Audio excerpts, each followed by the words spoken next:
Today, I want to share a unique experience with you. I had the chance to speak with the purchasing director of El Corte Inglés, Portugal, one of the most iconic retail companies in Europe. But before I tell you what I learned, let me give you some context. El Corte Inglés isn't just a store, it's a massive operation, responsible for over $700 million in annual revenue in Portugal, working with some of the most prestigious brands in the world, from fashion and sports to technology and home products. And the man I spoke with plays an absolutely crucial role in this success. He defines the company's entire commercial strategy, including pricing, promotions, and margin policies, negotiates directly with top luxury brands, ensuring El Corte Inglés offers a complete and exclusive selection for its customers, supports the parent company in Spain, playing a role in procurement and high-level strategic decisions. Currently leads a team of 70 people, though at one point he managed up to 270 team members. His background is impressive. He completed an executive MBA between 2006 and 2008, and more recently, a master PDG at IESE Business School, one of the world's leading business schools. On top of that, he spent almost 9 years teaching at the Estoril Higher School of Hotel and Tourism, where he shared his expertise in hospitality management and helped prepare future professionals for leadership roles in the hotel and in tourism industry. In other words, this is someone who not only leads on the ground, but has also dedicated part of his life to teaching and developing talent within his field. His journey, he shared how it all began.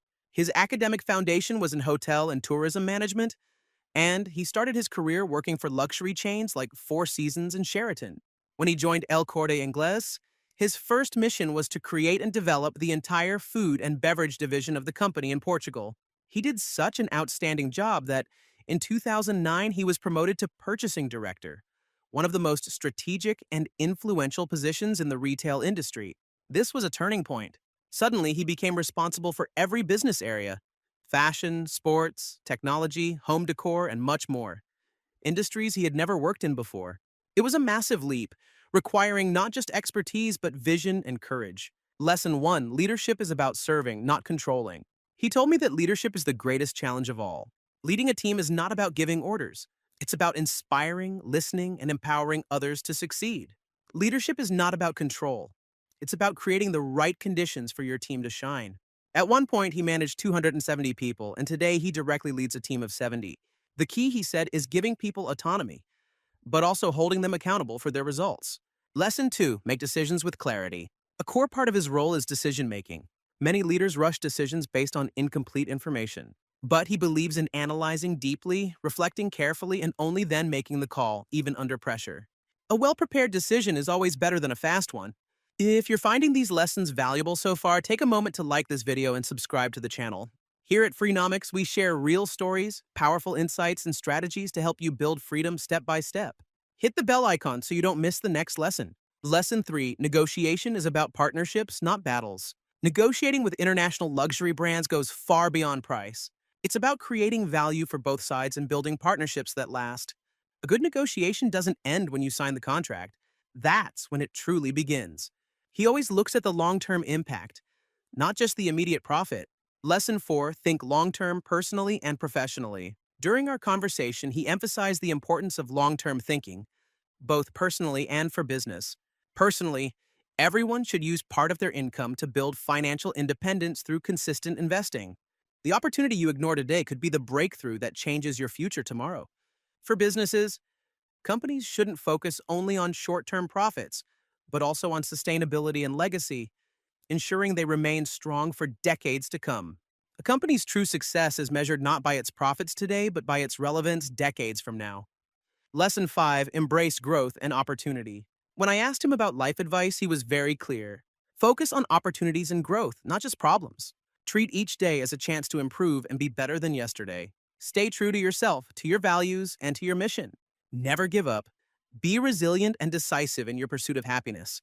His plans for the future. Looking ahead, he shared that at El Corte Inglés, he still has ambitious plans, working on major projects like opening new business units and developing innovative business models and formats. On a personal level, he dreams of one day creating his own business project, something entirely his own. The book that shaped his mindset. When I asked him about the book that had the greatest impact on his career, his answer was immediate: The Art of War by Sun Tzu. He described it as a timeless encyclopedia of strategy, explaining how external factors shape decisions and actions within a company, and how they ultimately determine success or failure. In business, just like in war, success depends on preparation, adaptability, and the ability to see beyond the immediate battle. His legacy. At the end of our talk, I asked him how he wanted to be remembered. His answer was simple yet powerful. As someone who always defended the company's interests with integrity, as a leader who respected his team and created opportunities for others to grow and thrive, when I left that conversation, I stayed silent for a while and thinking about everything he'd shared. Because his story isn't just about one man. It's about an entire generation of people who dedicated their lives to climbing the ladder, one careful step at a time. People who worked nights, handled pressure, managed egos, and made decisions that shaped companies, sometimes entire industries. We rarely stop to think about what that actually takes. The amount of discipline, strategy, and mental control required to lead people, not just to manage them, but to inspire them. He mastered that world. He learned how to make billion-euro decisions calmly, how to turn conflict into alignment, how to keep hundreds of people moving in the same direction even when the wind changed. And that's why his story struck me so deeply. Because after decades of success, after reaching one of the highest positions you can reach in a company like El Corte Inglés, his next goal isn't another title. It's freedom. Freedom to build something of his own. Freedom to express everything he's learned, but this time, under his own rules. That says a lot about what success really means. Most people think that freedom comes first, that you start free and lose it as you go corporate. But maybe it's the other way around. Maybe true freedom is something you earn after you've proven you can lead, that you can build, that you can handle responsibility without losing yourself. Because the truth is, freedom without structure is chaos. You need to master the system before you can transcend it. And that's what I realized after meeting him. He didn't reject the corporate world, he conquered it. He played the game long enough to understand every rule, and now he's ready to build his own. That's not failure, that's evolution. And I think that's something every ambitious person feels deep down. You start your career wanting stability, then you chase recognition, then power, then meaning, but eventually you reach a point where meaning matters more than everything else. You don't just want to work in something, you want to work for something. You want to see your ideas take shape to create impact beyond the next meeting or quarterly report. You want to lead, not just for the company, but for the people around you and for yourself. And maybe that's why stories like this are so powerful. Because they remind us that no matter how high we climb, we're all still human, driven by the same need for purpose, growth, and freedom. The path he followed, from hotels to management to leading a $700 million company, is proof that the journey is never wasted. Every lesson, every decision, every late night adds up to something. It prepares you for the next step, for your own project, for the moment you finally stop proving yourself and start expressing yourself. That's when you realize success was never about the title, the corner office, or the applause. It was about who you became while chasing it. And when you finally have the courage to take everything you've learned and build something that's yours, that's when you understand what all those years were for. Because every job, every boss, every struggle was shaping you into the person capable of creating something bigger, something that outlives your position, something that outlives you. And that right there is legacy. So whether you're at the start of your journey or already halfway up the ladder, remember this.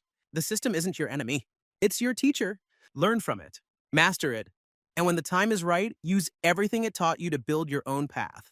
Because that's the real game. Not escaping the system, but using it as the foundation for your freedom. In the end, every career leads to that moment. The moment when you stop chasing someone else's dream and finally start building your own. That's what I learned that day. That's what I'll carry with me. Freedom is built, not given. One lesson, one risk, one choice at a time. And maybe that's the ultimate lesson of all. Conclusion. This conversation reminded me that success is never random. It's the result of leadership, clear decision-making, adaptability, and the ability to keep your eyes on the future. The same lessons that help a $700 million company grow are the lessons that can transform your life. If this video inspired you, leave a comment with the lesson that resonated most with you. And if you want to keep learning about money, leadership, and personal growth, make sure you subscribe. Here at Freenomics, we don't just follow the rules, we build our own.